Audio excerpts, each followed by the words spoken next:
Welcome to Jump Shots from the Goal Line. I am Jonathan Dugan, your host. I am joined, as always, by Mr. John Henningsen and Mr. Ben Crownover. Boys, we are back for another week of awesome sports. Some great things have been happening, both in football, basketball. Guess the World Series is starting here pretty soon. If we think that's cool, I don't know. I don't really care because it's the Phillies and the Astros, but whatever. But other than that, boys, hey, we have Halloween this week. I know, Henny, you're a big fan of spooky season, aren't you, pal? Yeah, it's my absolute favorite. I hate the idea of dressing up. I don't really have interest in candy, so my goal is always to just, find a place to duck out for the.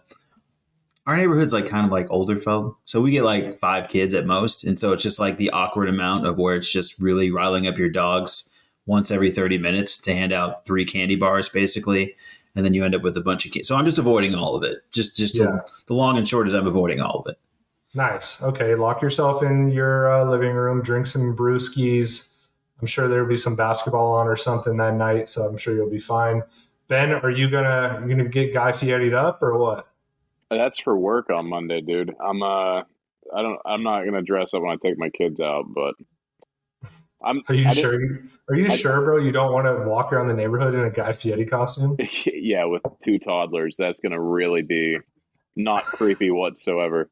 No, I didn't do it last year, so I'll be. It's been a long time since I've gone door to door, and I'm sure my boys are not going to be the best behaved, so that's going to be an interesting night. Listen, bro, here's the key. We took Madeline last year. You get them the smallest candy thing you can think of. That is still big to them. Take it up until it's about halfway full, and then you go, "Oh my gosh, everybody ran out of candy," and then they're fine. They don't even care. So a lot of We're my talking. children. Okay. Yeah, that's what every parent does. I'm just trying to figure out like what is the scheme to get this tiny bucket to just like lie. You can just lie with any size bucket, Ben. Just so you know.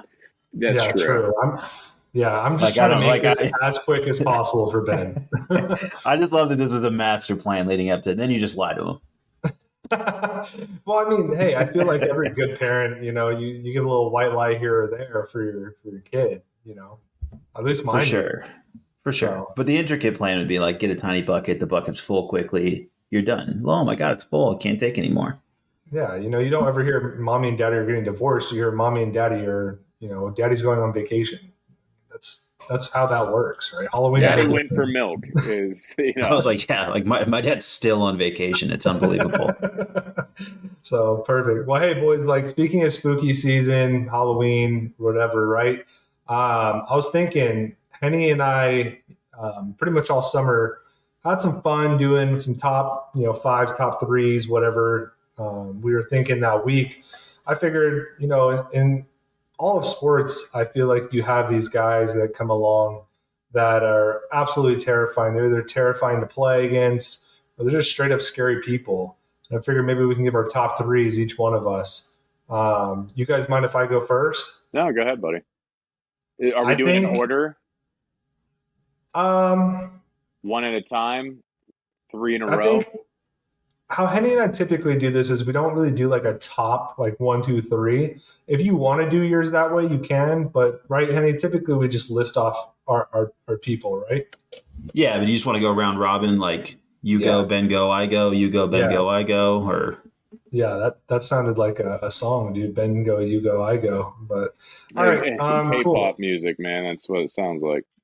Yeah, it's popular nowadays, dude. So, yeah, I think with my pick, and I know both of you probably have thought about this pick, but I think there has been no scarier individual in all of sports ever than Mike Tyson. Like Iron Mike bit a dude's ear off, destroyed people in the ring, was objectively a terrifying human that said, "I'm going to eat." What do you say? "I'm going to eat your children" or something like that. Like just a horrifyingly scary person to even imagine yourself going up against. That lisp, though, he kind was. of softens the edge a little bit. I mean, Henny has a list. Are you calling him not tough? It's true. Sometimes it does develop, but he was going to be on my list for sure. So look at the T enunciation, man. Wow. yeah, I wanted to make sure we were clear on that. I really didn't want to get caught on a list trying to say list right now. That'd have been a tough look. But he was a very scary guy. Like competitively is like going into the ring, he's got to be the scariest dude ever. Absolutely. I mean, dude, whenever you think about like, who would you not want to like go up against? It's always Tyson, right? Like objectively extremely scary. Yeah. What do you got, Ben? I think I got up one level on you on just slightly more terrifying. Ray Lewis killed 2 people and got away with it and was only charged $250,000 for obstruction of justice. So you got to consider the fact that this man is out and about. He's a free man under this facade of being, an ordained minister. And he killed 2 people. Who knows when he'll strike again? Here's the thing. I had Ray Lewis on my list, but for completely different reasons, obviously. Well, I'm not worried about him on the football field. I always thought his pump-up speeches were kind of cheesy. I'm more worried about what he'll do on night of Super Bowl, like if he's just going to kill you and then obstruct justice like crazy. It's scary how much justice he obstructed. I mean, sure, dude. I mean, unfounded claims for sure, right? Like, yeah, was he there? Sure. Was he at a nightclub in Atlanta? Yeah. Did he have a white coat? Sure. Did he ever get charged? No, he didn't. So, well, he got charged with obstruction of justice. That's it. Who hasn't, right? Who among us has not? So that's what I say to you, sir. What I will tell you is I wouldn't want to get hit by him. That's fine. With a gun or like a knife or like what just tackling? Because I swear to God. All right, Henny, go ahead. Who do you got? Just to get this out of the way, this portion of the program, like I'm just going to say, OJ, you guys can discuss if you like, but I think it's pretty clear as to why. No, why? I mean, hey, if the glove don't fit, you must have quit, right? Isn't that the thing? Yeah, but then he also like attacked people to steal back his sports memorabilia. So he did write a book that was titled "If I Did It," the O.J. Simpson story. So. And this is how I would have done it. If obviously I didn't, but I mean, like, it would stand to reason. Single-handedly destroyed Ford Broncos for like 20 years. 30 years, dude. It was a long time. Yeah, still tough to buy a white one. Yeah, I don't think they make them white, huh? I don't think the new one's coming beige. Yeah. It's probably a sound business decision for sure. All right. I guess I'm back up now, right? My number 2 is Bill Romanowski. So Bill Romanowski literally said his mindset was to kill somebody every time he stepped on the field. So similar to Ray Lewis, just on the field. And he would also cut the bridge of his nose before every single game. I just think Bill Romanowski is one of the most terrifying people of all time. I think he was a psycho. Yeah. Psychos, though, aren't, as terrifying to me as guys who actually commit crimes, So, like, true. Yeah. I don't know. Like, I had a lot of like guys that I was like, these guys were badasses, like crazy tough guys. And I was like, no, I got to go with like, who's the guy end of the street I'm running for my life. And I don't want to move on if you guys want to add more to that, but I'm excited for my second. Fire away. All right. I can't think of anything more terrifying than being stuck in an elevator with Ray Rice. Is this what we're doing now? Is this what this is? You saw how much power he had in that punch. Like, he's a bad dude. He's a bad guy. And it's just crazy to see, just like, if, it's like lights flicker, Ray Rice is behind you in the elevator, cold clocks you. It's pretty scary. He's the Michael Myers of running backs. Is that what you're saying? Yeah. Wait, was he a Raven too? Oh my gosh, he must have been. Now that you mention it, I'm sensing a theme here coming from somebody from Pittsburgh. It's unbelievable. All right, John, go ahead. Now that this has been completely sabotaged. Now, conspiring to sell cocaine doesn't scare me. So Jamal Lewis, you're safe. But Jesus Christ. But since you took ties, I'm gonna go with like a purely scary opponent of one of my favorite teams. Like, and this is like we kind of already talked about him before, but truly, when Barry Bonds got into the box for a period of time there was nothing that was scarier. So, like for an on-field one to actually try to move into sports for a little bit of our list, Barry Bonds. Good for you. Yeah, I mean, he was scary. What did he have the most walks of all time? I think probably right, like intentional walks. Yeah, definitely in a season. I don't know what like all time. I think I don't know. I want to say Ricky Henderson, but I might be talking out of my.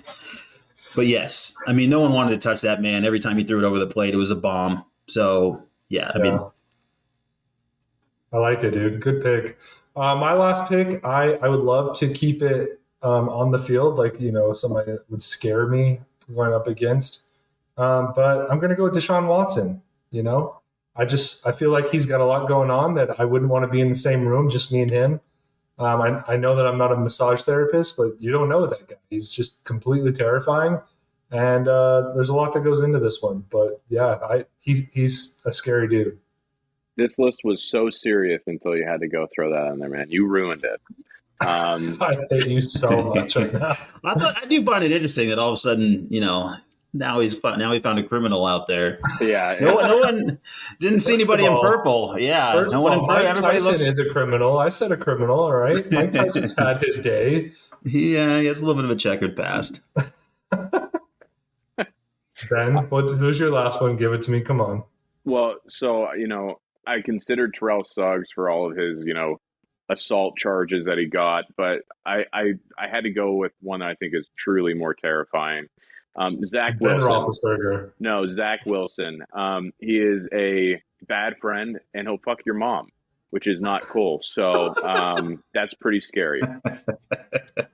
That's gonna live forever. Like that is his brand forever, and BYU probably hates it. 100%. That's such a good one, and now I kind of wish I would have taken like D'Angelo Russell when he was like snitching. There's like a bunch now that you like got my brain going on. A bunch of dudes who just did people dirty. With this dude, yeah. Jason Richardson comes to mind. There's some bad Greg teammates Hardy. out there.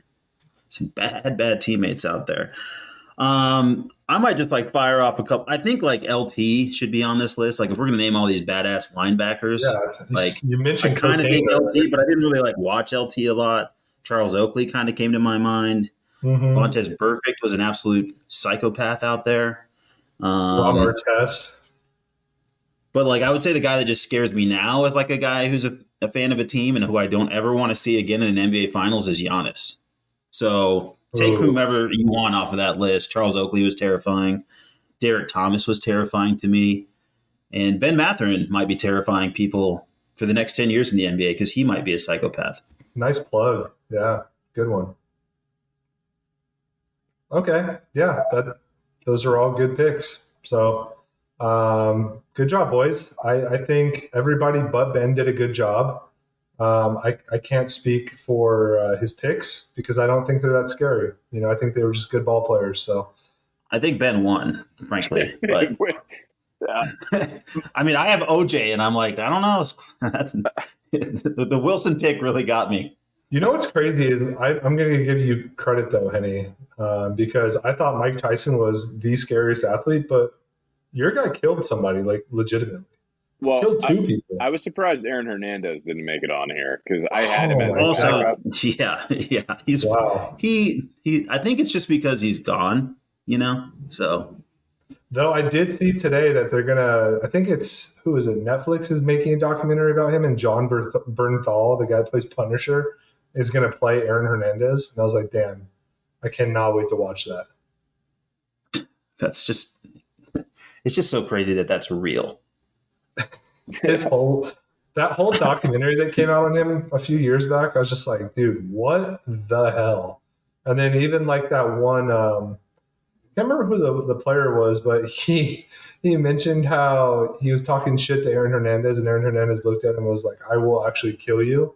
And he thought he was just talking shit to him.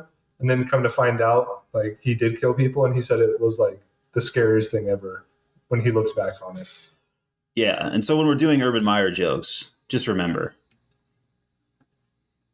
Could have also done Urban Meyer as somebody scary. I mean, he very much could take your girlfriend, dude, or at least try to. So there's many ways we could have gone with this. I think my way was the right one. We'll let the audience decide, and I'm so scared to look at the results, but I'm sure you're probably right, asshole. Since you're so right, Ben, since you're so good at picking them, why don't you give us your picks this week for college football? I don't get any setup or anything like that, man. All right. I have some bad news for you guys. My depraved pick of the week, Georgia Southern, is on a bye, so I can't just bounce.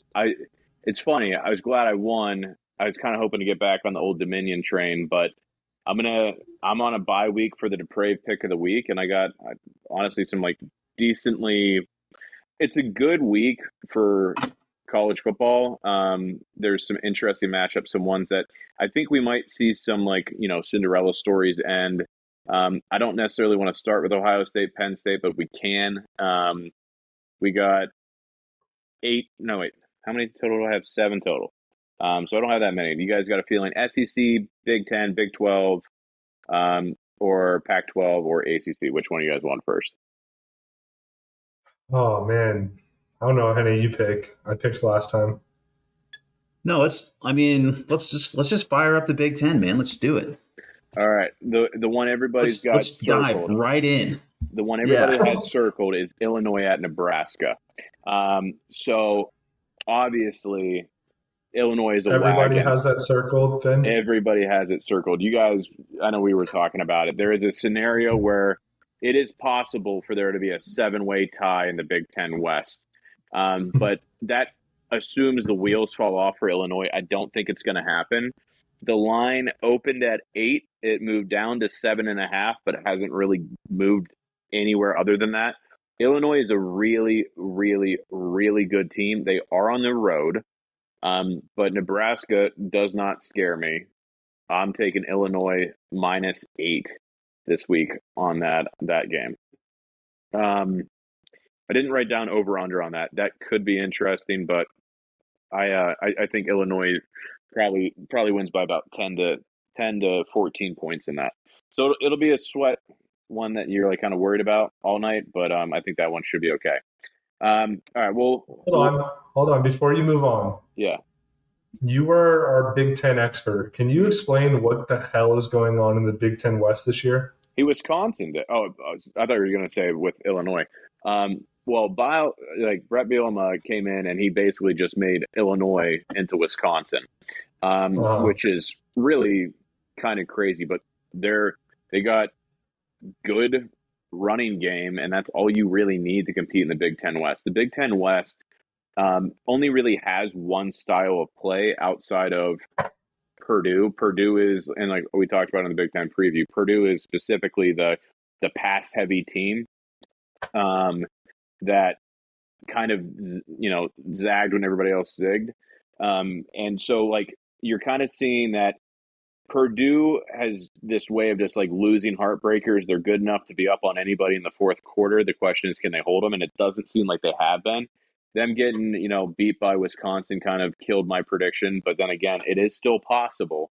Iowa's offense is one of the worst in the entire country, and their defense is second best in the entire country. So classic Iowa.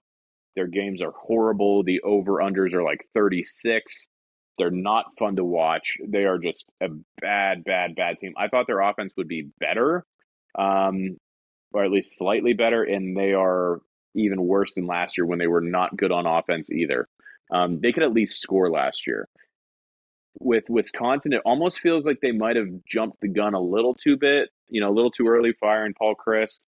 Northwestern's a dumpster fire. I don't know. It's just a crappy side of the conference. It is insane to me that you have all the good teams on the East side, and then on the West, you really only have Illinois, Minnesota, Wisconsin, and Purdue as like the four who could potentially nail this down, but it's not decided yet. So you might actually be able to grab a decent like future on one of those four teams. I would say Illinois is not going to be as much bang for your buck as like I don't know, a Wisconsin. It's all possible. These guys, the West Side is not very good. Sorry, I know that was pretty in depth. No, that's No, why we have you here. Yeah, yeah, and that's kind of what it always is, though, right? I mean, really, the difference is this year just that Wisconsin's normally that power that makes it seem okay, yeah, but without them, it just doesn't seem okay, and you're seeing it for what it is. yeah. It's going to be like Minnesota should, in theory, win this if Illinois slips up at all. But dude, I don't know. You could probably put a future on any one of those and be like, I mean, there's a scenario where there's a 7-way tie still. Like this is not decided in any means. So if you're looking for a juicy future, pick one of those four, and you're probably going to be pleasantly surprised. You got a 25% chance on it. Going to the east side of the conference, we really have. I'm not going to talk about the Michigan State game. This will probably be a bloodbath. Other than that, like that line is pretty dramatic. I'm not touching Michigan State. I don't really trust them, but it's a rivalry game. It's in state. It's an interesting one to look at, but I'm not touching it personally. You obviously know I'm going to be on the Ohio State Penn State game, and like it's interesting. James Franklin had some comments this week where they were asking him specifically about, hey, have you potentially created your roster in a way that it can only compete with an Ohio State and then not with Michigan? If Michigan was in the West, Michigan is, undefeated every single year, and then you probably have a different story. Their style of play is not what the rest of the East does. The East has, good passing games. They're, a little bit more athletic with, just the top four that you have in the East, and even Maryland will throw them in there. Like Penn State matches up far better against Ohio State than Penn State matches up against Michigan. And James Franklin basically admitted that they've constructed their roster in a way that they are skewing to a kind of a negative situation against the Michigans if they don't get like more versatility and size in there. So just kind of like an interesting comment. I'm going to take a breather for a second. I don't know if you guys have any thoughts on that before I like dive into some of the stats of why I think there's a potential here for a Penn State cover. I'm not saying Penn State win. Oh, okay. I was going to say, are we going full fanboy on it? No, But it no, doesn't I'm not. seem like you're ready to do that. No, I never think Penn State will beat Ohio State. And I would just back up everything you said. I mean, I've always kind of felt that way about Penn State, regardless of whether he acknowledged it or not. You guys have generally, and you guys, as you're on the Penn State roster, have generally been much more competitive. Though, like with Ohio State, you have gotten them, and you have played them much better. And Michigan is just to the point where, yeah, they're playing like some really good bully ball, and just doesn't always match up that way. And even last year, right? Like if you look at athletes versus athletes, like Ohio State is like what you expect, like your top teams in the country to be fast, skill positions like crazy, and Michigan is just like giant dudes and a good running back. So yeah, it's kind of interesting. And then what happened? Michigan just pummeled Ohio State last year. Like that was not a close game. And I think Ohio State was far more talented than that score would have indicated. So I think, to John, your point, if you look at the last 10 years, do you know how many? So by the way, the line is at 15.5. How many of those last 10 games do you think were decided by more than 2 touchdowns? 3. Only 2. And Nice. in the last 6 years, the last time it happened, I think, was 2015 was the last time Ohio State beat Penn State by more than 2 touchdowns. You have multiple 1-point losses in there. You have a 3-point loss, I think, 2 years ago. Last year was an 11-point loss. I see this being like some stupid like 11-point loss, whatever. It's going to be a heartbreaker. But these games are always close because Penn State has tried to construct their roster in a way that allows them to match up with Ohio State. They have not as many athletes, of that caliber, but they have about as many as you can have if you're not named Ohio State. From a stat side of things, like I'll tell you guys this. Ohio State last week, if you're not following Bill Connolly on Twitter, for anybody listening, like follow Bill Connolly. He does a very, very good job of like statistical breakdown of like college football. And he like not every game, but a lot of like big games, he'll do like a stats breakdown on it. And I kind of just compared what he put out for the Ohio State Iowa game last week, which looked like an absolute beatdown. It was 6 turnovers for Iowa. Versus the Penn State Minnesota game, which was kind of a beatdown for Penn State versus Minnesota. Ohio State had a 25% completion rate against man coverage last week. But Iowa only played man coverage 15% of the time.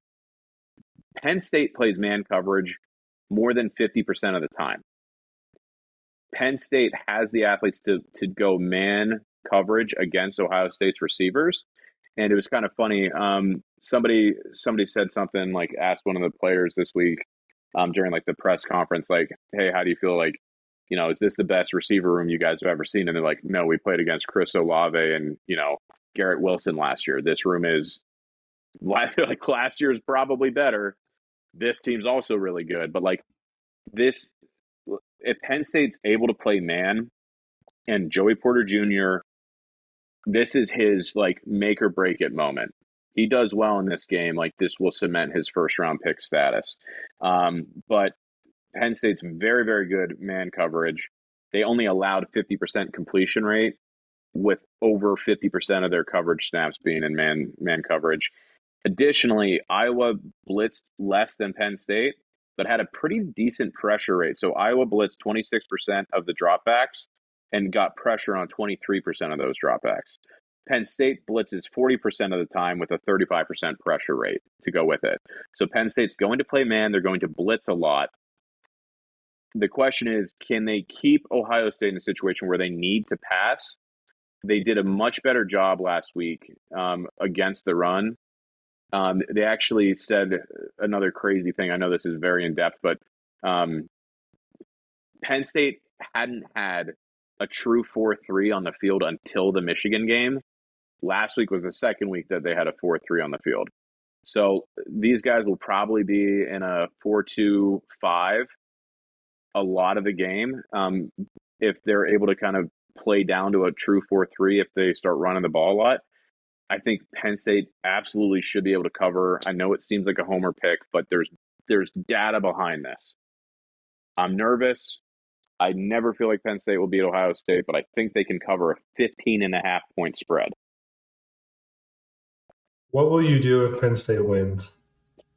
The last time they won, I vividly remember I was getting pizza at a place called Police Station Pizza in Robinson, Pennsylvania. And I was wearing a Penn State hoodie, and the guy goes, hey, you think they got a chance tonight? I said no. Then Penn State blocked the kick, returned it for a touchdown. I was like screaming in my house. I will be doing the exact same thing this Saturday if they pull it off. I don't expect it. If they did, though, it's going to make my entire weekend. I don't care what else happens. I love it, dude. Well, I think I speak for both Henny and I. Will be rooting for Penn State for sure. A happy Ben is a fun Ben, even as much as sad Ben can be also kind of fun Ben. Yeah, I still want to see you win. Don't worry. We have the Steelers. Don't worry. We can give up Penn State. Yeah. I only need one team to be good. You know? Yeah, like we can all have one. Like you can't have too many nice things, but everybody can have one nice thing. And you still have the Penguins. Yeah, they started out with the best goal differential in the league, and now they blew the last 2 games. So I'm a little worried about the backup goaltender. But we're not going to dive into hockey tonight. Oh, good. All right. The rest of these, I just real quick, I didn't touch the Kentucky-Tennessee game, but that is just like an interesting. You got to fit. This is where I start thinking about like kind of the typical college football season. How many undefeated teams do we have? Like 2, maybe 3, yeah, 3, yeah.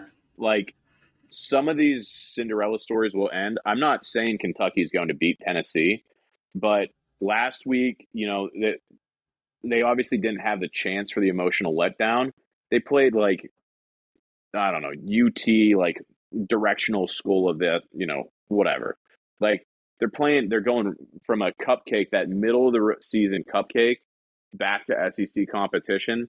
The line's 12.5. Kentucky could cover that in theory. I don't know. The over under 62.5. It's an interesting game. It's a 4:00 kick West Coast, 7 p.m. kick East Coast. It's going to be a really good game to watch, but I don't have any money on that. I also think that the Florida Georgia game in particular, like I know Georgia is a wagon. They're one of the top 3 teams in the country, but like I don't remember what happened last week. They might have even been on a bye, but Georgia has not looked as dominant in some of these games as they should. I know it's Georgia at home, but it is an absurd 22.5 point line right now. So I am on Florida against the spread.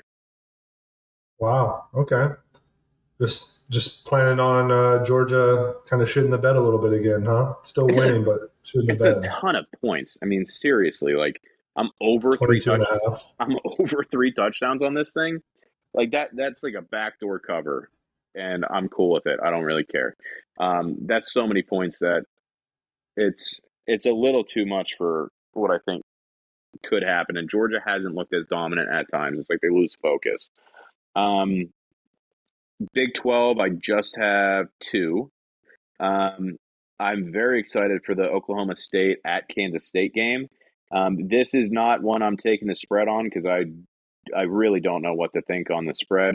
OK State's beat, a couple times whenever I'm on them with the points. I'm taking the over 56. I think that should be a good offensive showdown. I like that a lot for sure. Kansas State's offense has been incredible this year, with Adrian Martinez and their running back, man. So I like hitting over on that for sure. And OK State can score. Sometimes their defense is really good. Sometimes their defense is horrible. It kind of OK State's quarterback looked great last week. Looked great last week. Granted, Texas, what the hell happened there? But yeah, I don't know. Like sometimes they just do really good things defensively, but then I think back to like week 1 when they couldn't cover like 17 points. It was insane. I think a potential letdown point is TCU at West Virginia. TCU is favorited. The line, I think, is kind of hovering. A lot of these lines have stayed the exact same, but like TCU is a 7.5 point favorite. I'm gonna ride on them until they show me a reason not to.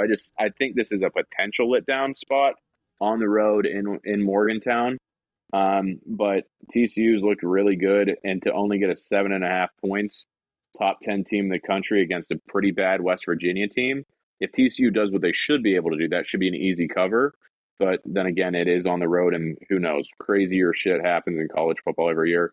This could be where TCU slips up. Dude, Max Duggan, 19 touchdowns to 1 interception, almost 2,000 yards. He's having a year. Unbelievable year. But if they do what they're capable of, that line is really low.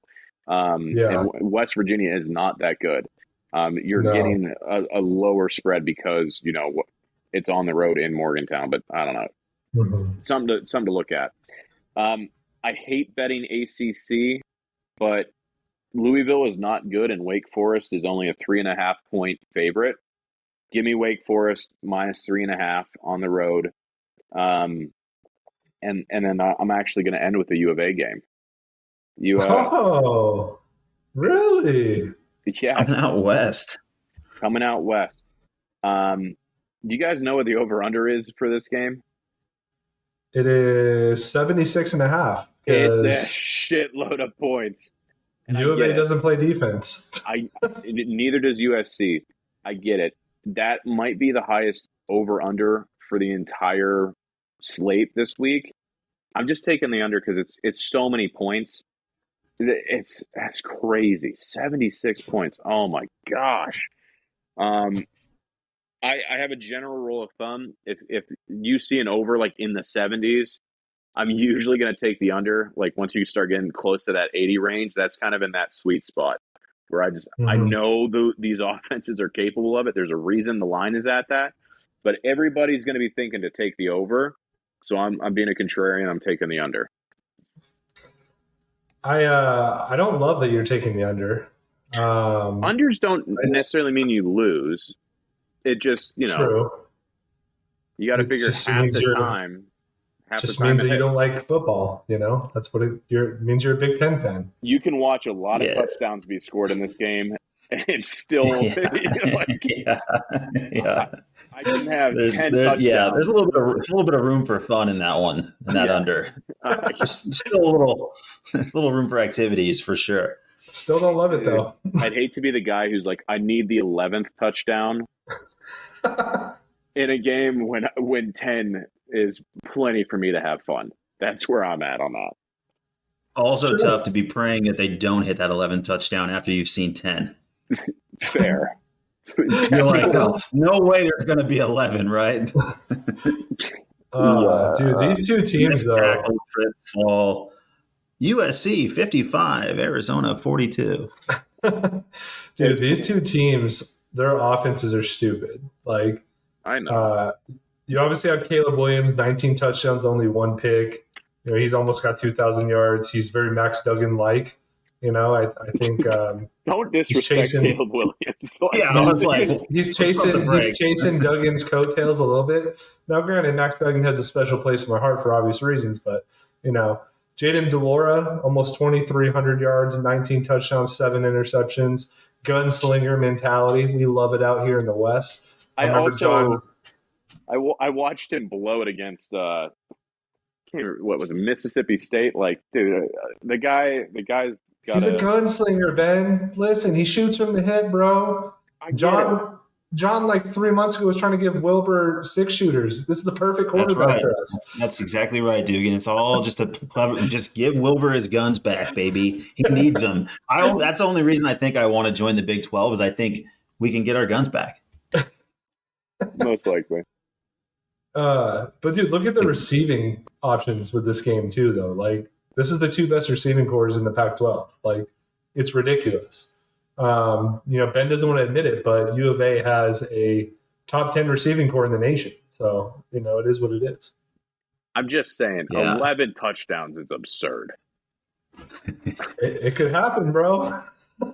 I'm with you, man. I see that big number, and I like playing that too. And I like the SEC picks this week too. I think Tennessee's in kind of a weird spot. They're wearing black uniforms, which I know the kids think is so great when like a team wears black. Tennessee, you don't. What? Don't. Dude, but why it's are they orange right around Halloween? That's kind of dope. Yeah. Oh, so how much do you love Oregon State's uniforms typically? I mean, on Halloween, I think it's very apropos. So, not usually, but they also have a beaver as a mascot. So, just like my personal opinion, like everybody out there, you don't need a black uniform. If that's not in your color scheme, like you don't need one. Don't do it. Agreed. I know. I remember there were some people on like the U of A message boards that were saying that Arizona should have a black uniform, and everybody was like, "The hell? Why? Like, why would we add black? Like, what? Like, everybody wants to do that. It is strange." Yeah, so I don't know, but the kids like it. I got some messages from the kids. This week they were very excited about it. The youngins. But were you fraternizing with the youths?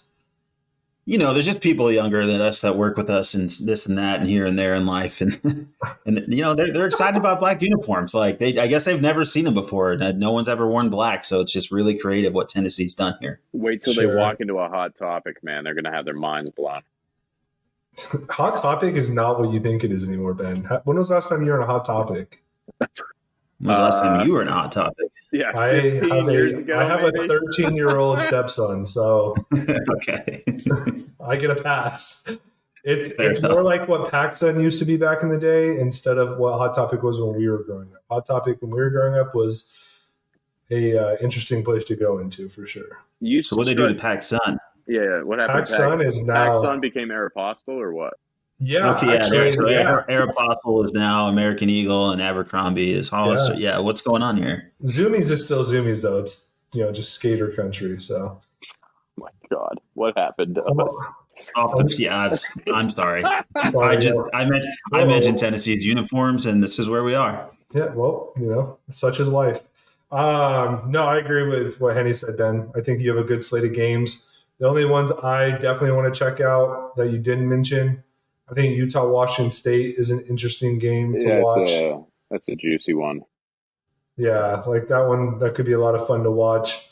I think the Cincinnati UCF game could be fun. Um, and I think maybe even like Pitt, North Carolina, just for points, that could be a lot of fun too. So I like it though, man. Good picks. What did you end up going last week? What was your percentage, or do you not want to talk about it? I think it was 60%. Okay, So you're still riding pretty high, dude. no, yeah, as long as without getting into the basics of gambling math, like if you go 50% and you're betting minus 110s, you lost. So you have to be above 50%. So as long as you're doing that, like I had my 80% weeks. I had the one bad week. I haven't had another bad week in a little bit, so I'm feeling decent. Hey Ben, I wanted to get your advice on something. Sure. It's just something that just keeps coming up in life. Is it okay to give gambling advice if you place bets that are heavy favorites and you just choose to parlay them? So here's what I will tell you guys. I have done this myself, specifically when I have an uneven unit number in my balance. So like this is how OCD I get about my like gambling balance. Like say I'm doing $50 units and I have like, I don't know, $679 in there. I will take that 29 and throw it on a stupid like 6-7 leg parlay. Just because I can't stand not having a full unit showing there. That's the only time I think that's socially acceptable as an adult. Right, but you don't brag about it, right? No, never. Like you wouldn't give that kind of gambling advice to somebody, right? If I did, I would want you guys to put me into a rehab facility. Okay. Nobody in particular out there does that. It's just something that I wanted to. I will tell you one thing. I know we've talked about this quite a bit. I've had multiple people actually do this to me where somebody told me they went 90% for a week. And I go, holy shit, give me your picks. They show me their picks next week. Not a single spread. Not a single spread. And it was like week 3 of college football when everybody's playing cupcakes. So like, get out of my face. Moneyline Bama. Moneyline Ohio State. Yeah.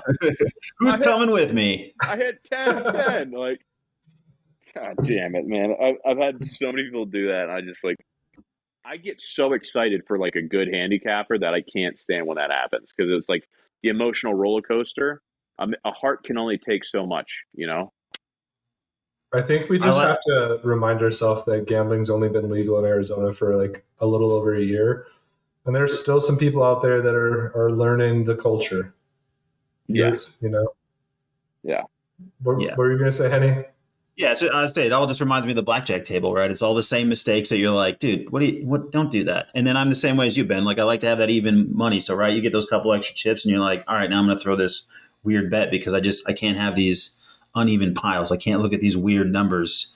I'm with you. I do the same thing. I'm like, these are my throwaway bet. Like, all right, time to take a shot with $7.29 that I got over here, or whatever your number was. Like, you just get this back to even. So I'm the same way. I have the same OCD issue. I think I do the same thing. I can't have like it has to be a 0 at the end, otherwise it just feels weird. Look at us. Just nothing, all OCD in the same exact way. I think gambler brain got every one of us in just a year. It's just weird to have that pile of money sitting there. We definitely don't struggle with anxiety in any way, at all. So that's fine. Cool. Well, good slate of college football for sure, Ben. Thanks for bringing that to us. Boys, let's move on to the NFL. I think we're at the point of the season where it's getting a little bit spicier, right? Almost the midway point. Now with the 17-game season, it's kind of like, I don't know, would you guys call this the midway point? Week 8? Yeah, I mean, there is no middle. So the Wednesday night, the waiver claim period after this week is the perfect midway point, right? The Tuesday waivers. That's like when the trade deadline is too, right? So it kind of works out. So maybe that's the middle. Maybe we'll call that the middle. Yeah, okay, we're damn close to it though. If we're not calling this the middle. Yeah. Okay. So at least by this point, right? Like we have a pretty good idea of like what teams are or what they are not. Even though I will say, we mentioned it. I don't think it was the last episode, but the episode before that, that this season has been low key a little boring. And it still kind of is, right, boys? Like Yep. so many teams are 3-4, 4-3, 2-5. There's only one undefeated team, and it's the damn Eagles. Just Philly is going through just sports nirvana right now with the Phillies and the Eagles. It's a shame that Not, the Sixers suck. not if you lead with the Sixers. I was gonna Yeah. say. Yeah. So, but other than that, like, I think the storylines are more player driven than team driven for the most part. Let's get through it, right? So, the first game that we have this week is one near and dear to my heart. We have the Ravens at the Bucks.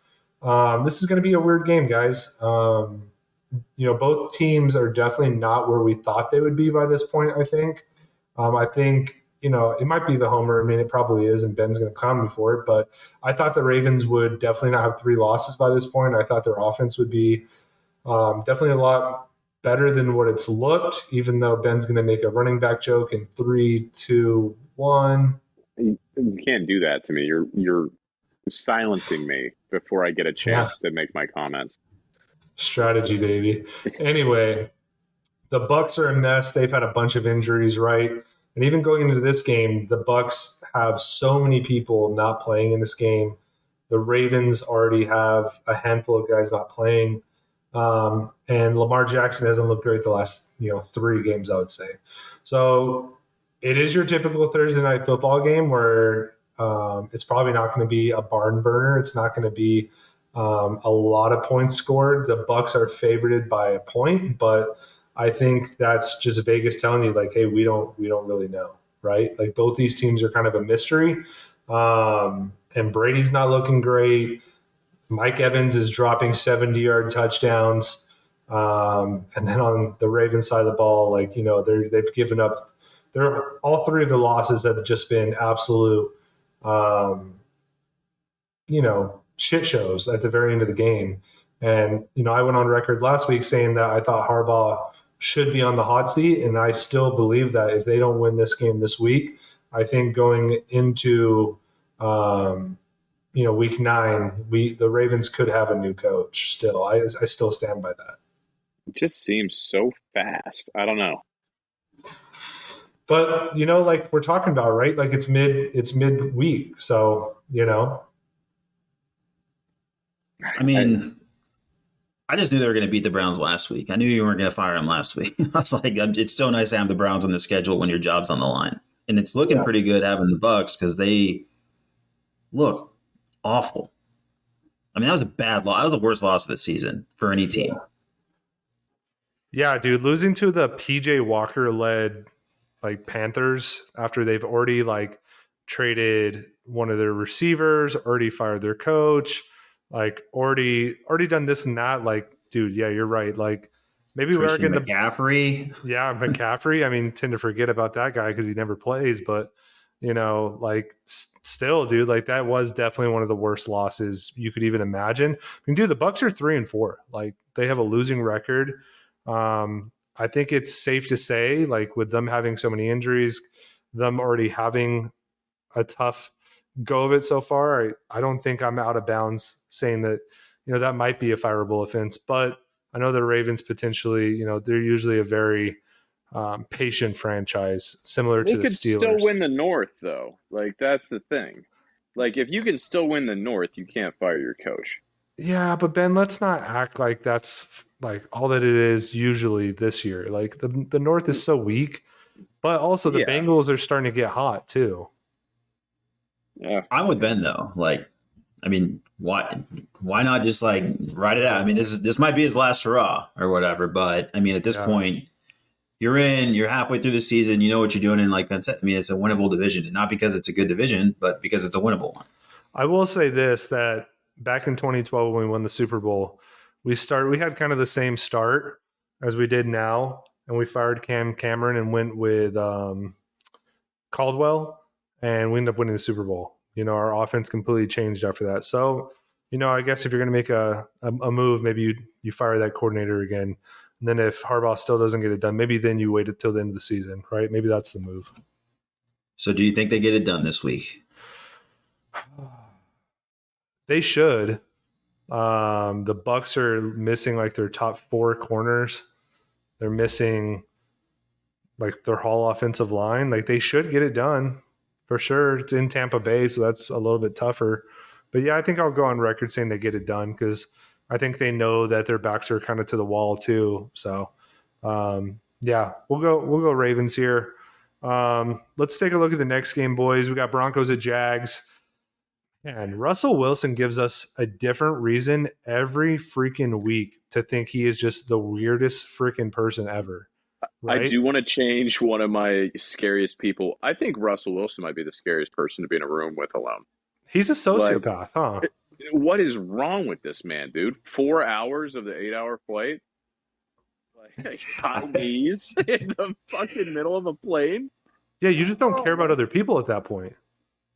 He's definitely scary. Yeah, he's definitely scary in the like socially, like you do not want to be like you don't want to spend 8 hours with this guy. Obviously, he's going to spend 4 hours of it stretching and probably the other 4 hours talking about his stretching. I mean, it's just does not seem like a fun work environment. But I'm just kind of curious though, like who in Denver just hates this guy so much that like something gets leaked every week too. Yeah. Because like we didn't have to know about this. I mean, if this was coming from the Patriots, you'd be shocked to be hearing anything about a player having personality. Nevertheless, whatever this is. This is probably KJ Hamler, dude. He's still pissed about being that wide open. Dude, him slamming like his that, helmet down was wild, dude. Yeah, that was something else.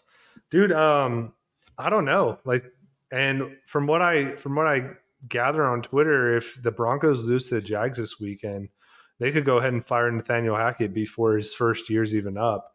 And they could do kind of a full-on fire sale, like, trading Bradley Chubb, trading Jared Jeudy. Like, that's wild. How many weeks did Urban Meyer make it? Good question. Probably about right about now, right? Yeah, I would say about halfway, probably right before whatever their bye was. I mean, that's normally when it is. It's when that bye hits, that's when it's judgment time. Yeah. I'd be curious to see if Nathaniel Hackett breaks Urban Meyer's record for number of co-eds. No, sorry, for how quickly he's fired. So that's the thing, though, right? Like Urban Meyer didn't get really fired for sucking at his job. He got fired for being a creep. Nathaniel Hackett just legitimately sucks at his job. You know what I mean? Well, Urban Meyer wasn't good either, but I mean, yeah, he was kicking people on the head and calling Urban was staff losers. Like, yeah, God, Urban was 2-11 when he was let go. Wow, they went all the way to week 14. So Hackett's eyeing the record. I mean, at least the most recent record I can think of. I'm sure there was a shorter term guy at some point for some reason. But can you really blame the Broncos though if they do choose to do that? Because like let's look at this really quick. Like the Broncos went all in, horrible. Traded everything for Russell Wilson. Then like 3 games into the season, Nathaniel Hackett hires the former special teams coach of the Ravens as a in-game advisor. Like if you're a head coach, you should never need somebody to be an in-game advisor. Somebody that tells you to go for it on third down or not third down, I'm sorry, on fourth down, or like if you should, do this or that. Like that's your job. To be fair, there is a shockingly high number of times where I'm like, if there was a kid who played even like an average number of Madden games, they could give decent advice to NFL coaches on clock, right? And stuff like that. I think we've talked about this. We should be pro advisor. You just can't like hire him now. Yeah, that's got to be an off-season hire. Like you can't just all of a sudden, like you can't run a burger joint and then all of a sudden 6 weeks into it be like, we need a burger guy. Mm-hmm. No, but dude, the Broncos are a weird team, and I could honestly definitely see it happening. Where this Jags, is in London?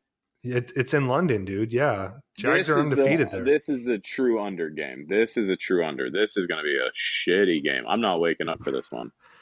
Well, yes. Dude, and if you're Nathaniel Hackett, you got to be kind of pissing down your leg a little bit because the Jags they are a different fucking animal in London, dude. They turn it up.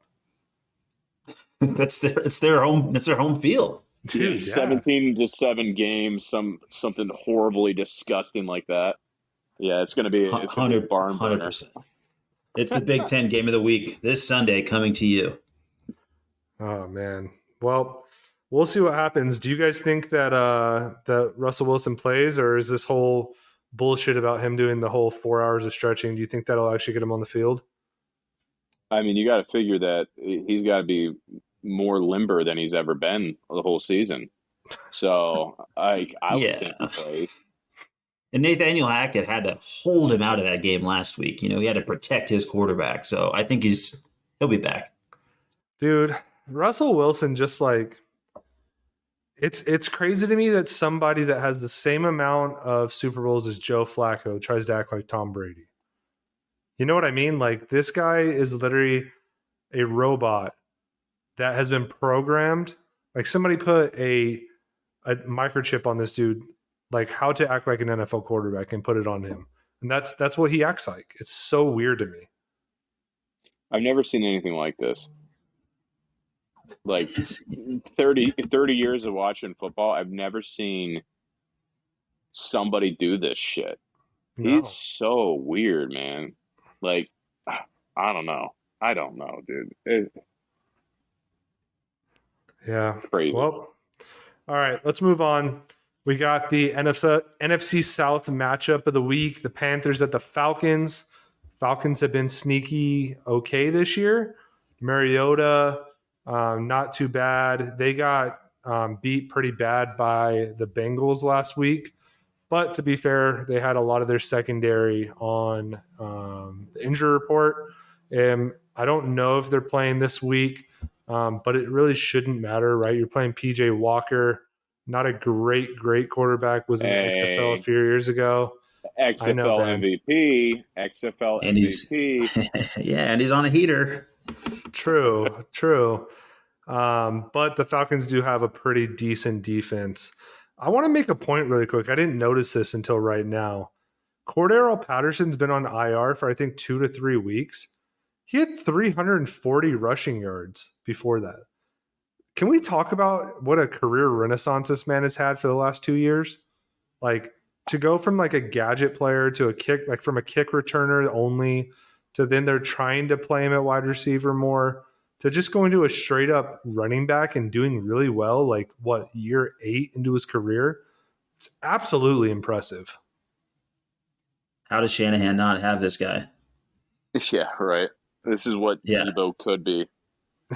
Yeah, I mean, he's a perfect Shanahan player. But I mean, it's a crazy career arc. Like I can't think of anyone. Like there's really nothing like him. He's really good as a back. I mean, he's a good back. He's a very viable. He's a good running back. We're living in an unbelievable age where you got the Taysom Hill tight end QB combo, and the Cordero Patterson true running back receiver combo, and then Debo's just like this happy marriage between the two of them. The versatility, it's off the charts. It's crazy. Dude, he's 31 years old, and he's like killing it. We should check him for steroids then. Maybe not killing it, but killing it in regards to like the rest of his career. You know what I mean? Yeah. Yeah, he's been really good. I mean, I don't think it's crazy to say he's been killing. He's been really good. When he's on the field, he's been very good. It's so weird to me, man, but good for him. In terms of this game, guys, right? Like it's kind of a snoozer. The Falcons could win this division with a losing record. It's a very similar situation to like when the NFC West, remember, when was that, guys? Like 2011, where the Seahawks made it with it was supposed to 7-9. Like, yeah, that was a horrible year. That could be this year, guys. Like the NFC South is that bad. The Saints are terrible. The Panthers are bad. The Falcons are 3-4, and I think they lead their division because the Bucks, are also 3-4. Like, man, what a stinker of a division. But Mariota has been playing okay. He only had 13 passing attempts last week, so he didn't even qualify for passing like stats, like passing rankings. So that's incredible. This is truly a team that will literally just try to run it down your throat and play hard-nosed defense. I think they definitely kick the Panthers' ass. I think last week was an aberration, and this week Panthers come back down to earth. So, you guys have any thoughts on that game? I know I mentioned it to you guys. I just think it's super cool that Arnold Ebiketie, the defensive end rookie for the Falcons, his nickname is AK and his number is 47. That's so badass. Dude, and he's been really good this year. Yeah, he's doing he's like I think leading rookies in pressures. It's like, if it wasn't for Sauce Gardner, like he could be a sneaky pick. Like Sauce Gardner's going to run away with defensive rookie of the year, but no, just AK-47, so sick. That's the coolest thing. Yeah. Shout out Andre Kirilenko. Yeah, dude. I wonder what he's doing. I wonder what he's doing in Russia nowadays. You know what I mean? Crazy. He's on his one-day hall pass. Do you remember when he got that super sick bird tattoo on his back? He was a character, man. Like between that, the hall pass thing was always what blew me away. Is that like remember he had that one day a year his wife would allow him to like go cheat and hook up with whoever. You guys heard about what Bill Gates gets to do though? Have you heard about Bill Gates' hall pass? Yeah, that's actually weird. That's even wilder because he's like the richest man in the world or whatever, and he's with his high school sweetheart. They're like 70 years old, and it's like that's who his hall pass is with every year. It's crazy. Yeah, that's sociopath behavior. Wait a minute, I'm not familiar with this. Can you guys explain to me? So I'm gonna butcher this, but like Bill Gates gets like a hall pass every year, and instead of like choosing like some like model or whatever, it's like he's choosing like a 70-year-old woman he went to high school with, and it's like his high school sweetheart or whatever. It's just right. The same woman every year as his like hall pass, and it's like a hall pass week. It's like he just like leaves his wife for a week and just goes hangs out with his high school sweetheart, and it's the wildest thing in the world. So that has to be a situation where he's truly doing that because like at this point of the game, like getting divorced would just like crush him financially, right? Yeah. Well, that happened. I would have hoped he would have had a prenup or whatever, but like, I mean, but he's divorced now. Like it did end up happening. So. Oh yeah, that's right. She's the richest woman in the world now, huh? Yeah. So eventually, Bezos' wife is that. But I think Gates is also now divorced. I think they're all falling apart. They're all just going to space and losing their wives. In phallic-looking rocket ship. Yeah, they're just all just came back and the world looks different to me now, babe. Dude, you're right. Melinda and Bill divorced in 2021. COVID got them, man. Damn. Yeah, dude. You get forced to stay. Probably had to spend a week together this year. Maybe he didn't get his pass. Maybe that's what happened. He got all sexually frustrated. They were immunocompromised at their age, so he couldn't go spend time with her. And how did we go from Panthers and Falcons to like Bill Gates not being able to get an erection? Like, I don't know. I mean, it was either that or we're like, well, he's busy. He had to like put chips in everybody. And it's like a lot of work to chip every person on the planet. And so coming up with the COVID virus, like whatever. Man. I know. Now, dude, are we going to get like one of those labels now where it's going to be like the coronavirus, like whatever, what do they put, like a CDC label or something on like a podcast? It'll be like, you know what I mean? We're going to get we'll probably have that information. Yeah. That's good advertising. Just saying. Yeah, it's good. Yeah. Appeal to the new market. Please go get vaccinated. Be on that one. YouTube, do not cancel. Damn, that's sick. All right, let's move on. Jesus Christ. All right, we got the Bears at the Cowboys. Bears pulled off the win last week against the Patriots. They beat the shit out of the Patriots. Patriots look down bad, don't they, boys? Yeah. I mean, they don't have a quarterback, and you got two. You don't have one. Yeah, I mean, Mac was pouting on the sidelines like the rich white kid that he is. Bailey Zappi looked completely out of his element, and I don't know. We'll talk about that game a little bit more when we get to the Patriots matchup this week. But the Bears, dude, Justin Fields actually looked halfway decent last week. I thought like he looked more. I've been warning you guys that He he's looked not. poised. I don't think he's bad. I think the Bears aren't like good, Mm-hmm. but I don't think like he just athletically he fits in the league, right? Yeah. Like athletically, if you're just speaking purely that, whether he learns to play the quarterback position at a high level, like might be a different conversation. And if you want to, bet against that, like you might end up winning that bet ultimately. But I knew he was dangerous. This was a little money line flyer for me last week, a little nice in the pocket, because I believed that Justin Fields was going to present problems, and I didn't think the Patriots were.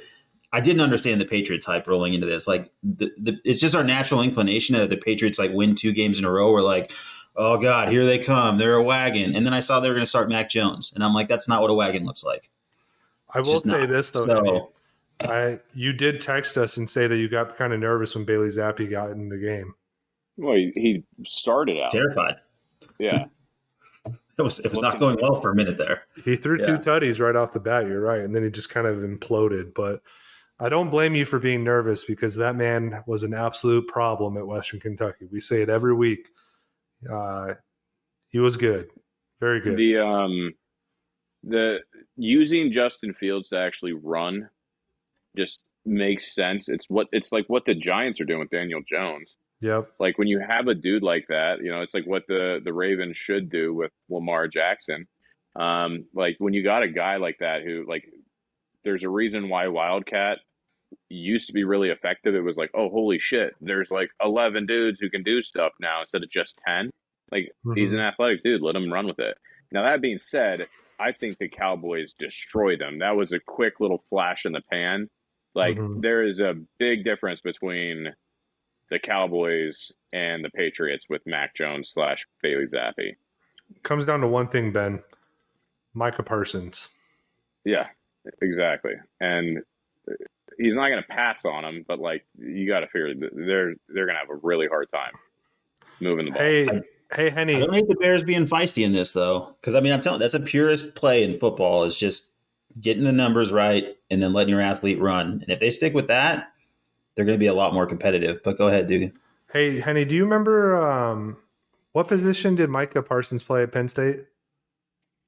Yeah. Yeah. I can't remember. He was like a Mike, I think. I think they lined him up right in the middle of that field, didn't they? Weird. Yeah. Wonder why they did that. We never got an answer on that, but that's fine. We'll get it one day. Yeah, I agree with you. I think the Cowboys are going to beat the shit out of the Bears. But, I think Micah Parsons will probably have a couple sacks for sure, too. So let's move on. Dolphins at the Lions. Lions got their asses beat by the Cowboys last week.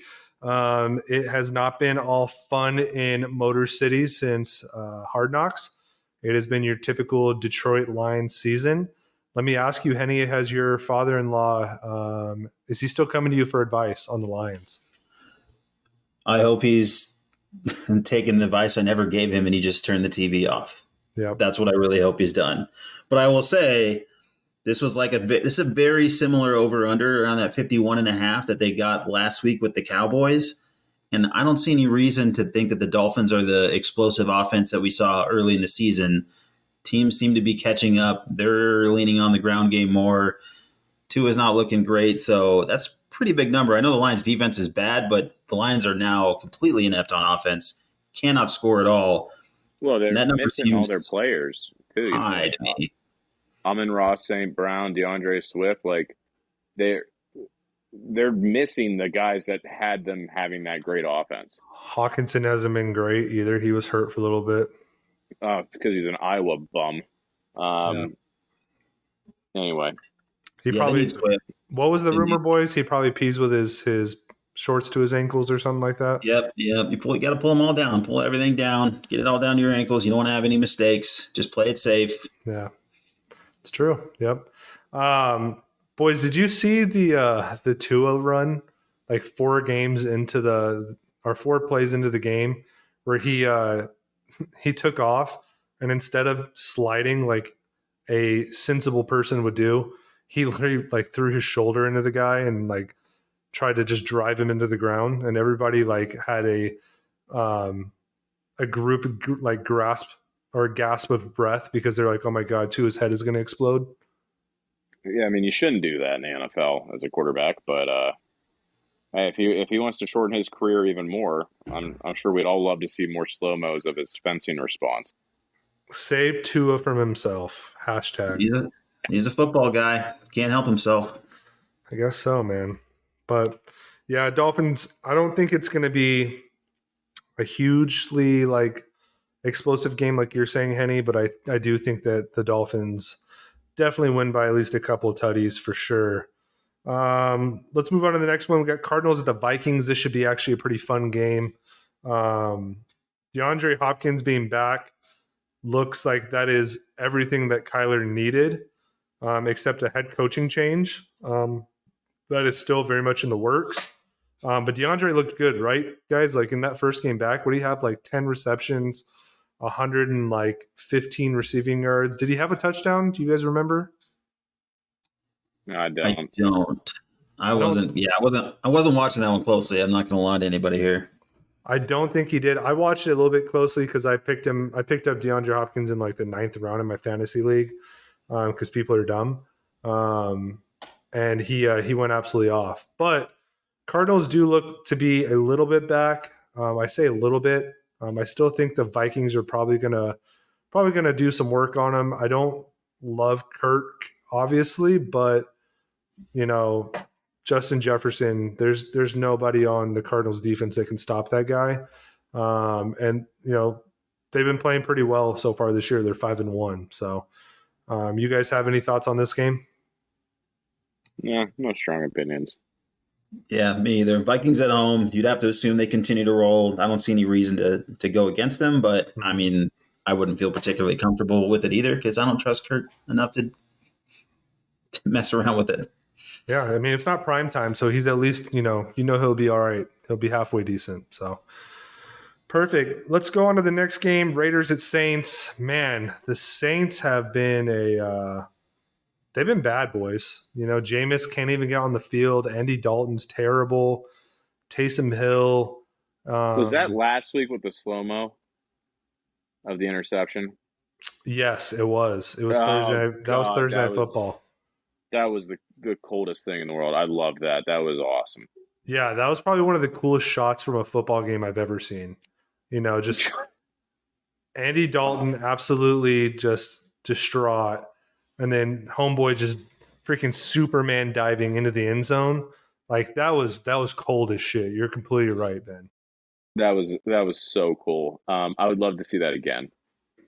If they could just have a camera angle like that on like each side of the field, so that no matter what, if there is a pick six, you get to see that reaction.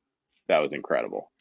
If the Cardinals aren't like putting that on a poster and selling it at their team shop, they are definitely missing out on money for sure. Because like just even like the screenshots of that was super sick. Looking at the game though, it's two teams that have definitely underperformed this point so far. The Raiders are 2-4, guys. Like I know that like the Raiders aren't always super good, but with all the additions they made, like holy shit, like what is going on in Vegas? They're watchable losers. I'll say that. I still enjoy watching the Raiders. Like they're weirdly like I'm like I enjoy because I feel like they can score points. They have weapons on the field, so I don't know other than the old HC there who just can't ever seem to win when he gets out of Belichick's shadow. So it's a scary world out there for him. I guess that's really the only thing I can really point to. But they're like fun, but they suck. He needs to stop going to the AFC West. That's his problem. Like just that's the bugaboo of your career. Like stay out of there, bro.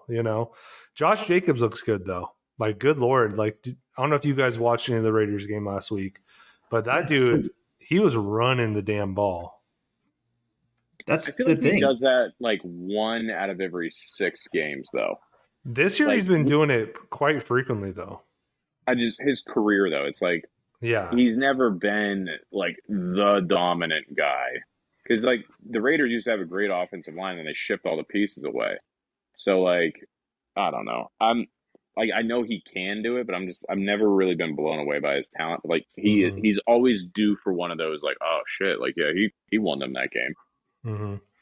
Yeah, and then the Saints, right? Like, I think I saw a rumor earlier today that the Eagles, this was before they traded for Quinn from the Bears, but they were interested in trading for Alvin Kamara. Now that would be something that would be insane, adding Alvin Kamara to that team. Wait, But who's going to get Kamara? the Eagles, Oh, why? They got a perfectly good running back in Miles Sanders. The yeah, disrespect he gets, man. Oh my gosh. he's had a He good gets year this year he gets too. banged up though. He gets banged up, so it's He like does. it's in. If you can have two, by all Also, means have two. Kamara's going to be suspended for next year. Like, I can't remember what he did. It was it a DV charge Yeah, he or beat something like. somebody up at the Pro Bowl. Yeah. Assault charge. Yeah, like I wouldn't trade for a guy who just like will have the assault suspension coming down the road. I mean, I don't know, This but could be It is. Jameis back. Jameis could be back this week, right? Isn't this finally like maybe he's back? you would hope so, dude, because Andy Dalton again was just so bad, and he's just not been good for 2 years, like 3 years now, you know. So, Hey, well, it's longer than that. Like that guy's been. probably what You know, since like he had like 3 good years with the Bengals, and like 2015. yeah, he's just been hanging on a little too long. It's like Joe Yeah, Flacco, just like somebody no, put him it out the is, pasture. You know. it is for sure. He's just collecting a check at this point. Um, but the Saints, man, like I don't even quite understand how they're this bad. Now I know like I think I talked about it last week, the whole like cap is a myth thing, like that's always been the joke with the Saints. And you're kind of seeing that it's in fact maybe not a joke because right, like they lost their starting safety, they lost their starting left tackle, they can't sign a good quarterback. No offense, Jameis, but you know, he hasn't shown us yet. And they just don't have the pieces. They have like really good individual pieces. You know, Cam Jordan's really nice. Who's their linebacker? I can't remember right now. Used to play for the Jets. Demario Davis. Is that I almost said Scott Fajita just for the throwback component of it, but dude? I remember when I used to play Madden back in the day, and when I first saw his name in Madden, I was you're like, like this isn't fajita. real. Yeah, I was like, I'm this like, is what are you not talking? real. That's Yeah, all time great Madden name for sure. But yeah, dude, this is just. I guess we shouldn't have been so surprised that the Saints are this bad. Like they can't sign anybody because they're in cap hell, and they're going to be in cap hell for a few more years too. So weird. With all that said, I think the Raiders pull this out. They just have better skill position players. You know, I don't really love Derek Carr, but he's better than anything the Saints are trotting out there. They have the better running back, currently at least, and then obviously the better receiving core. So we'll see what happens. You guys have any more thoughts on this one? No, I just think it's going to be. I think if you do get Jameis back, it's a very watchable bad team game. As far as bad team games go, this one could actually be fun. Well, you know that Jameis is going to do something hilarious if he plays. Even if he doesn't play, on the always sideline, he's hilarious. Yeah, he's he's a clip a minute. He's almost as prodigious as Russ, but in a different way, in a much in the more best lovable way way. possible. Yeah, in a much more lovable way. Yeah, man. You know who he reminds me of? The bear from the Jungle Book. You know how like the bear in the Jungle Book is just like so jolly and like fun yeah. and like that's how I envision Jameis. Is that fair? Baloo? Is that his name? Baloo, Yeah, yeah. Baloo. Yep. I got Just you. the bare necessities, just scratching his ass and eating fruit and floating down rivers. Is that Yeah. not Fun bear. Jameis Winston right there, boys? Fun ass bear, man. Honestly, yeah. I think that's a very good like comparison. But all right. All right, I'm with cool. it. All right. Patriots and Jets next week. Jets have been sneaky good, man. Sauce Gardner, Ben, you mentioned it earlier. He is killing it, dude. He's shutting everybody down. Henny and I really liked Sauce on our draft episode of the pod. But even I don't think I could have envisioned this. Like he is a shutdown corner year one. Coming from Cincinnati, like I thought there'd be more of a workup like to this point. And he has been incredible. He's completely changed that defense around. They're playing with a lot more juice under Robert Saleh. Zach Wilson's still not looking great, but he's mobile and that helps them out. They did just lose Breece Hall, which is terrible because Breece Hall was tearing it up. He even had that long touchdown before he tore his ACL last week. Who did they trade for? They traded for James Robinson. Yeah, Yeah. and they still have Michael Carter, who was a really good running back out of UNC. Yeah, So, he was good last year.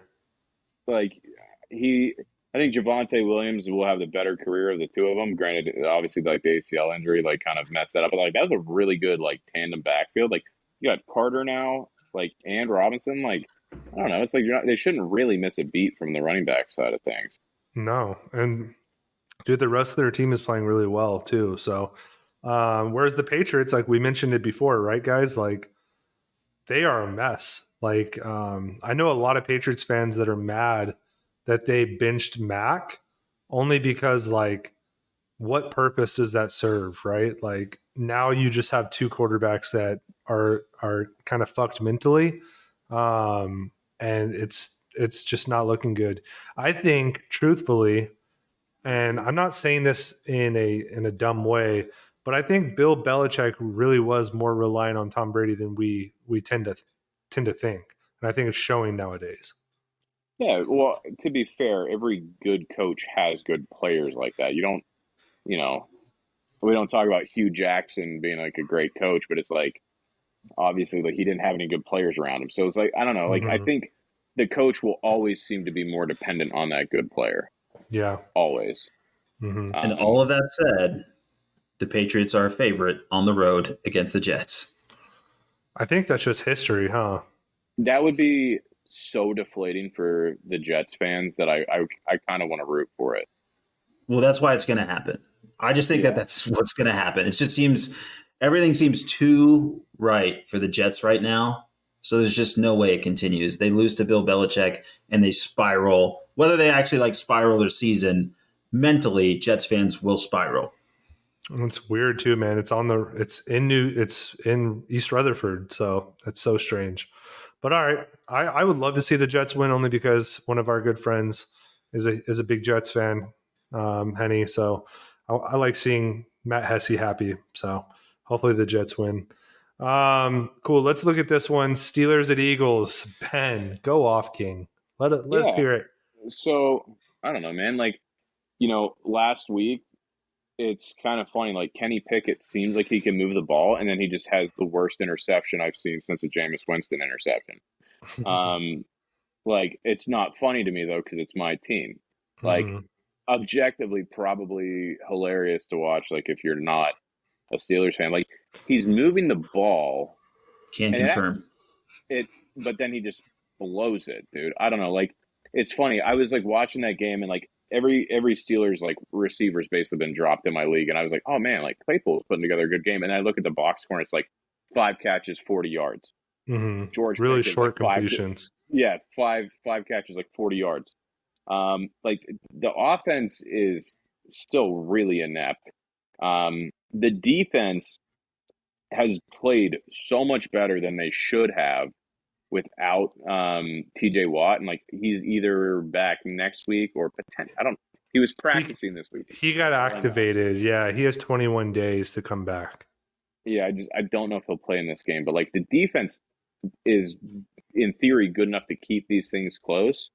But I don't trust this offense at all, and I don't see any way that they pull this out.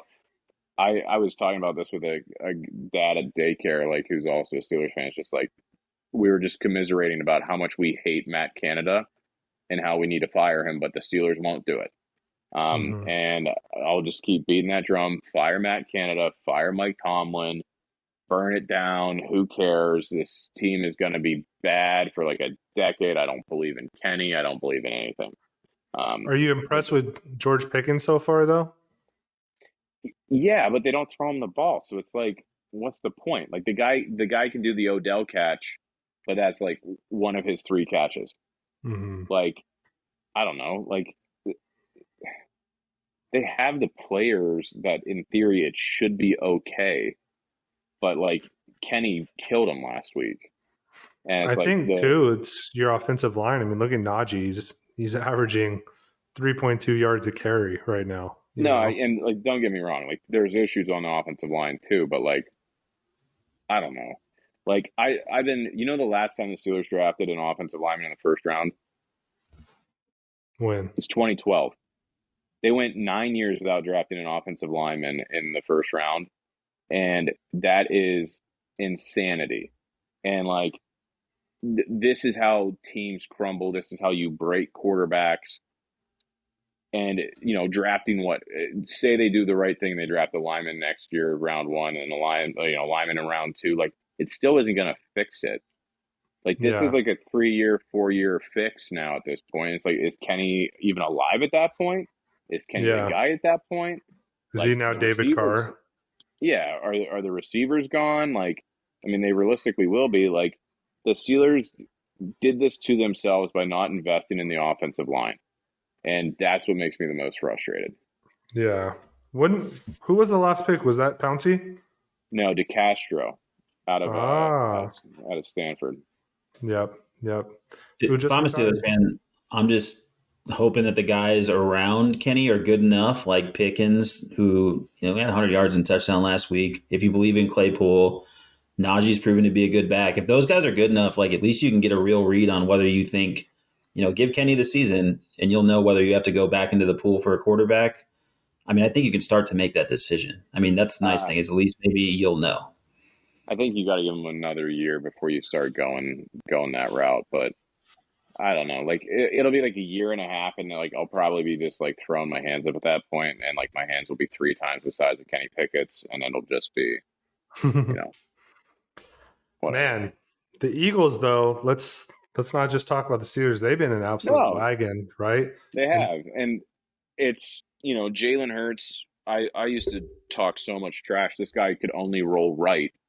That was like the whole offensive playbook. Roll Jalen Hurts right and have him throw 10 yards down the field to the guy who's like going to toe drag before he goes out of bounds. They're running the ball. Hurts looks good. They have the right weapons. Defensively, they look good. Just got Robert Quinn. Yeah, they look like a great team, and I would love for the Steelers to win this. It's funny, like you would expect there to be a pretty intense rivalry between like the Steelers and the Eagles. I don't really think there is that. Like, I despise the Philadelphia Flyers, but like I don't really care about the Eagles. I don't think Eagles fans really care about the Steelers.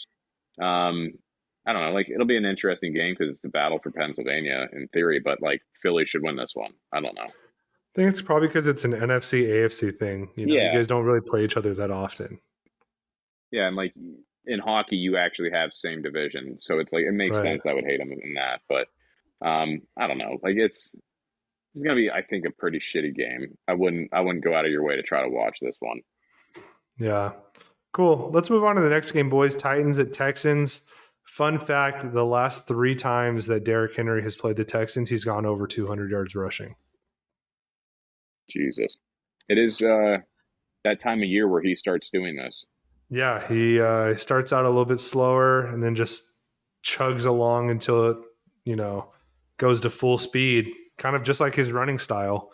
And I don't know, this could be the game.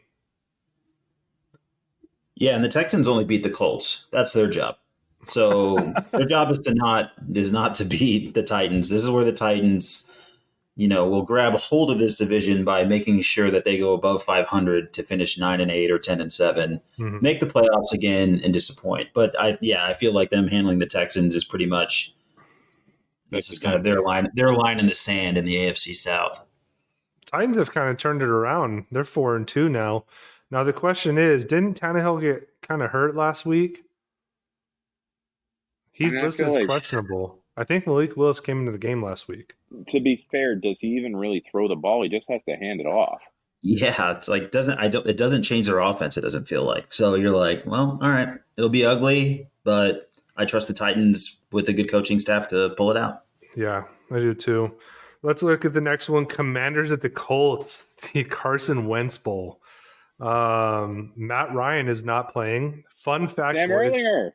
I don't know if you guys have looked at the group chat on Twitter, but Matt Ryan played exactly 28 weeks and 3 days before he got benched with the Colts. That's hilarious. From when he Matt was Ryan. signed? Yeah, from the moment he was signed until he got benched, it's been 28 weeks and 3 days. That's crazy. Is he hurt though? If he's not, he's going to be. This guy is a statue back there. They were saying that his shoulder's cooked. Yes. Yeah, I think he's like banged up because I think they even have Foles as the number 2 this week. Yeah. So I don't Sam think they would Ehlinger like. is starting, which is going to Yeah. be interesting. Yeah, I am like. I'm Yeah, I'm actually totally kind down of to see intrigued. Yeah. Yeah, me too. I mean, it's another. The Colts have been really not fun. So anything to spice up the Colts, I'm pro. Yeah. The most fun I've had with the Colts was when they beat the Broncos. That was about it. You know what I mean? So Carson Wentz, I feel like he kind of started kind of hot, like stats wise. Obviously, he wasn't Wait, winning games. is he on IR? I thought we had a Heineke for. Yeah, he's hurt too. That's what it Yeah. is. Thank you. Yeah. Okay. He hurt his ring Yeah. finger, right? Yes. His purity ring fell off. Yeah. I was going to say, his stats look really low, and then you're right. I totally forgot he got hurt in that Thursday Night Football game. What was it, 2 weeks ago? Yeah. Yeah, we're on Taylor Heineke watch now. Ooh. Well, that's this always is a good game. This is a fun one. Dude, Ellinger and Heineke. I mean, whew, let's see who comes out on top. I like watching Heineke. He's a gunslinger too, and you just never know what's going to happen with him. He's not as stupid as Carson Wentz, but he'll at least throw the ball where he wants to throw the ball, not where he's supposed to throw the ball. Terry McLaurin looked pretty good last week too. I don't know if you guys saw some of that game, but he had a nice little stat line. Heineke does. Heineke just only locks in on McLaurin. So like this is really good for McLaurin fantasy owners. Hey, and Heineke beat the Packers, so a lot of people could beat the Packers this year, it seems. True, but Carson Wentz couldn't, so that's all I'm saying. Yeah. That is actually kind of a low-key fun game, though. We'll see what happens with that one. Cool. 49ers at Rams. 49ers, they do have McCaffrey now, so that's interesting. The Rams tried to get McCaffrey, but I don't understand how this happens, boys. Like, how are the Rams in on every trade for every superstar when they have no money? They just got to keep kicking the can down the road. Like that's the only thing that I could think of. Like they just it's the same thing as the Saints. Yeah, backloaded contracts and shit. I mean, before we go too far, I just want to remind everybody that Kyle Shanahan always beats McVay. So I don't even know what the line is, but just take the 49ers. 49ers are favored by 1.5. Take them. Tease it. Who cares? They're going to win. They always win against McVay. Yeah. Niners low-key pretty good too. They I like the addition of McCaffrey, but I do think he only plays like 3 games for the 49ers. It seems kind of unnecessary, like they don't even need a good running back. Like they'll trot some dude out from off the street and have him get like 80 rushing yards. Jeff Wilson or somebody. Yeah. Like you didn't need to trade 5 draft picks? A second. Yeah, that was excessive for sure. 4 draft picks for a guy that's constantly injured. Like, don't get me wrong. Like, him in that offense could be so exciting. It could be awesome. But you've been able to run this, like, crazy, well-oiled machine for, 3 years now? And it's like they had Raheem Mostert, who was good, but, like, he's not doing anything like now. You had, like, Jerick McKinnon, Jeff Wilson, JaMychal Hasty. Like, all of those dudes were putting up, like, good rushing games in that offense. Like, you don't need to go out and trade good fantasy backs, yeah. Yeah, you don't need to go out and trade for Christian McCaffrey, but, dude, hey, good for him. I saw the funniest meme about it as soon as they traded for him, where somebody was like, it was like a picture of McCaffrey, Kittle, and I think Debo. And they're like, who's going to stop this offense? And somebody put the blue medical tent. Yeah. 100%. I was going to say, the other thing is this too, is like, even if they are healthy, right? It's just like, how many weapons can we pile up around Jimmy Garoppolo and still watch this ultimately fail? Yeah, you I mean, still that's have still Jimmy the G. Yeah. that's still the problem. I mean, it might be better than it didn't seem like the. I mean, who knows with Lance? We've seen like 8 snaps, but it didn't seem like that was really fixing it immediately. But it's still the same problem, and Yeah. it's like like to Ben's point, like it's not about the weapons or the running game. Like they're going to have that. They're going to be able to move the ball like enough. But when it comes down to it, 2 minutes, you have to throw the ball. You have to make That's that big always time been their throw. problem. Yeah. Yep, and that's where they crumble. And I don't see how McCaffrey changes that. Yep. Exactly. Cool.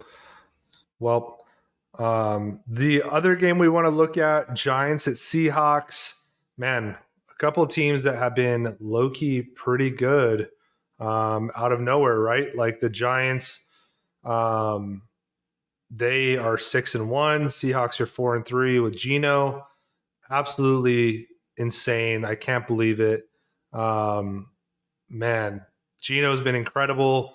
Daniel Jones has been good on the other side of things, and the defense for the Giants has been good.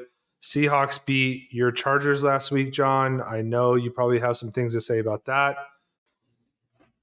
Yeah, so I obviously saw the Seahawks, firsthand last week as they drubbed my Chargers. I thought it was a bye week, so I thought we weren't going to have to talk about the Chargers, but I guess this is what we're doing. So, but I mean, it was just a bad game plan by the Chargers. So I'm curious about this game because coming into that week, the Seahawks were one of the worst teams in the league against stopping the run. Chargers handed the ball to the running backs all of 12 times, let Herbert throw 51 times without their starting left tackle. They're insane. It's bad. But obviously the Giants are very different. The Giants love to run the ball. So I think it's really going to be a good test for Geno to see, how real it is. Because if they are, if the Giants control the game, if they can run some clock and shorten the game, it'll be interesting to see how Geno responds in that type of environment. Could be a huge Saquon week then, huh? It's going to be. It definitely could be. What'd you say, Ben? It's going to be busting, dude. Saquon's going to be busting. Wow, things I never thought I'd hear Ben Crownover say for 100. I'm hip with I'm all caught up on my millennial lingo. Good for you, pal. John, from what you saw, do you think Geno's the real deal? Geno's good. I mean, it wasn't ever that he couldn't throw the ball. The team seems to be rallying around him and they believe in him. So, I mean, whether he's the real deal or not, I mean, the Seahawks won with Russ, and we gave a lot of credit to Russ for a long time. Mm-hmm. They seem to be winning just fine without Russ, or to a very similar tune. They're not running away with the league by any means, but neither was Russ. Those are 9-7 teams. Those are 10-6 teams. So real in that sense that they could be a playoff team. I do believe that, especially with the Rams being down, Cardinals being down. So I do think it's possible that he's the real deal in that sense. Do I think he's going to go win a Super Bowl? I mean, I think we're a long way from that, but the guy can throw the ball. I mean, he's not. I'd list him as a plus quarterback right now. Kenneth Walker looked good too, didn't he? Yeah, he sure did. He looked so fast.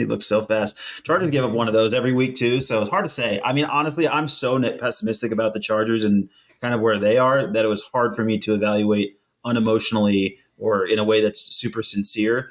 But if you just watched last week's game, the Seahawks are the greatest team in the league. So, well, I'll end it here for you shortly. Then I don't want you to have to pine too poetic on the Chargers when you're on a bye week. I assume you're golfing this Sunday. I am doing the wedding thing this weekend, which just quickly, if we're friends, just kind of keep me at like your 8th slot. If you can keep me out of the wedding moving forward, I'm happy to be in all the weddings I have been in. I'm so excited to be in the wedding this weekend. I love all you guys, but please don't dress me up in a wedding ever again. I'm past that age. I'm wedding retirement age now. Yeah, just invite you to the bachelor party.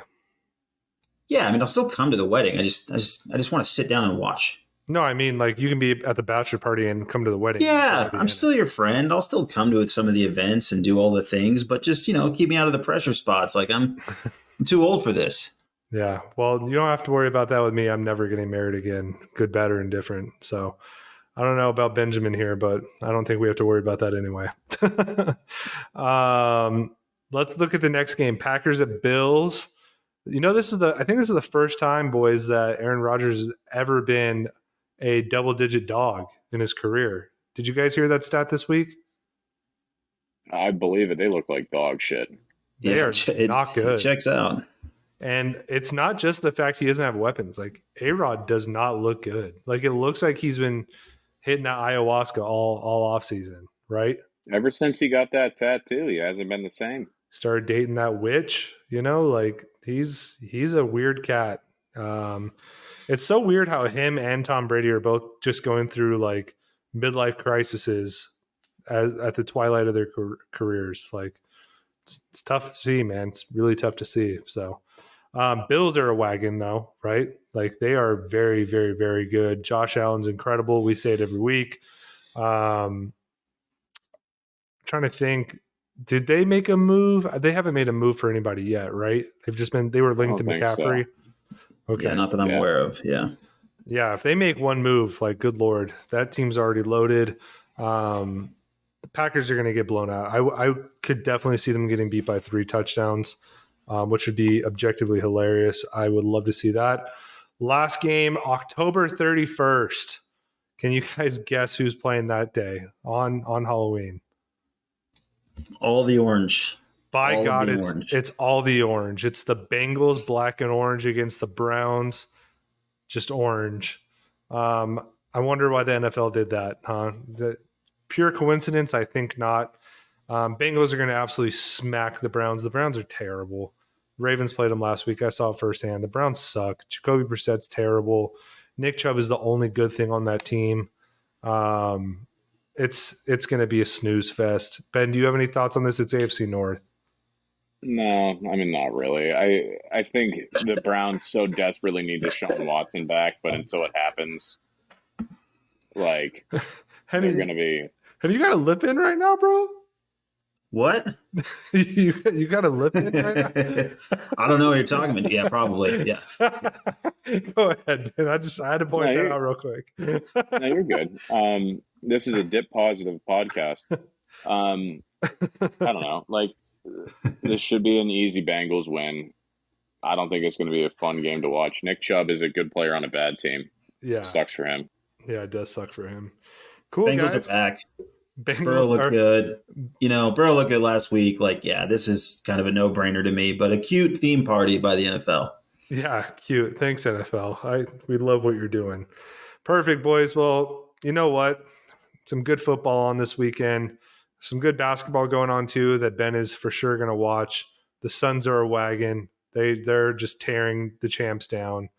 So Henny and I'll be watching some of that. Outside of that, guys, I hope that you have fun at the wedding, Henny. Ben, I hope you have a great time taking your kids trick-or-treating. You guys have any parting words for the audience? I mean, I can give you the NBA rundown. Giannis is still the best player. Simmons still won't shoot. KD's in basketball hell. Draymond's an asshole. Hornets are bringing those purple uniforms. Those look nice. Tibbs is completely bald but won't accept it. Booker's up to are awesome. Yeah, Suns uniforms are back. Booker's up to his game. He seems to have taken it to another level. James Harden won't change, and now he's ruined the Sixers as well. So that trade worked out for everybody. Clay and Draymond clearly hanging on to their basketball mortality, getting a little testy out there. Mm-hmm. And I think that pretty much hits it. Brunson looked all right too. And that's my basketball. That's my basketball minute. Yeah. Perfect. Ben, any comments on the basketball minute? No, it was a minute too long. Can you give me a hockey minute really quick? The Penguins just need a backup goaltender. That's all I care about right now. Keep riding Elio. Or I guess Mr. Ice's picks. He's doing a great job. All right. Thanks, boys. Thanks for your minutes here. I truly appreciate it. Outside of that, guys, hey, just make sure, we subscribe, tell our friends about the podcast, leave a comment. That always helps us too. And, if you love the podcast, share it. Follow us on Twitter, Instagram, Facebook, TikTok. We're on all the socials. We'd love to interact with you guys. And outside of that, follow us on Twitter for some gambling advice. We'll make sure to put some of Ben's picks out there and let us know if you make some money. Other than that, I hope you all have safe and happy Halloweens. and we'll catch you next week. Bye.